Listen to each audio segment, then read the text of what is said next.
ആ വെള്ളം ആ ഇലയുടെ സത്തായ വെള്ളത്തിൽ ഇറങ്ങി വരണം കുറേശ്ശെ. എന്നിട്ട് അതൊരു ചെറു ചൂടുവെള്ളം കൊണ്ട് കുളിക്കണം. ഇങ്ങനെയാണ് ദേഹം കുളിക്കാനുള്ള ചിട്ട. ഇനി തലയിലേക്ക് എണ്ണ വെക്കേണ്ട രീതികളും അത് ശ്രദ്ധിക്കേണ്ട കാര്യങ്ങളും ഇലകളും വെള്ളവും ഒക്കെ പറയുന്നത് അത് ഇന്ന് വേണ്ട, അടുത്തൊരു എപ്പിസോഡിലാവും. എന്താ വെച്ചാൽ ഒരുപാട് നീണ്ടുപോയാൽ നിങ്ങൾക്ക് ബോറടിക്കില്ലേ, അതുകൊണ്ടാണ്. അപ്പോൾ ഇങ്ങനെ തയ്യാറാക്കിയ വെള്ളം ഉപയോഗിച്ച് കുളിക്കുക. ഇനി അതിന് കുളിക്കാനായിട്ട് സോപ്പിന് പകരം നിങ്ങൾ ഷാമ്പും സോപ്പൊക്കെ ഉപയോഗിച്ചിട്ട് നല്ല താളിപ്പൊടികൾ, പണ്ടൊക്കെ ആണെങ്കിൽ നമ്മൾ ഈ ഇഞ്ചിയും അതുപോലെ വെള്ളിലന്താളിയും ഒക്കെ ഉപയോഗിക്കാറുണ്ട്. ഇന്നിപ്പോൾ ചെയ്വിക്കപ്പൊടി അങ്ങനെ പലതും കിട്ടും. ഇനി ഇതൊന്നും കിട്ടിയില്ലേക്കാം.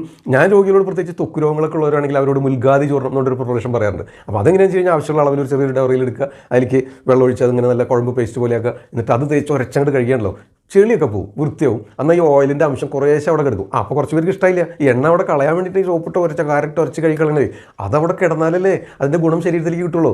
അപ്പോൾ അതിന് ഈ കടലമാവ് അല്ലെങ്കിൽ ചെറുപയറിൻ്റെ പൊടി അതായാലും മതി. അപ്പോൾ ഡ്രൈ സ്കിന്നൊക്കെ ഉള്ളവരാച്ചാൽ കടലമാവ് ഉപയോഗിച്ചാൽ മതി. എന്നാൽ ചെറുപയർ ഉപയോഗിച്ച് കഴിച്ച് കഴിഞ്ഞാൽ ഭയങ്കരമായിട്ട് ഡ്രൈ ആവും. ഓയിൽ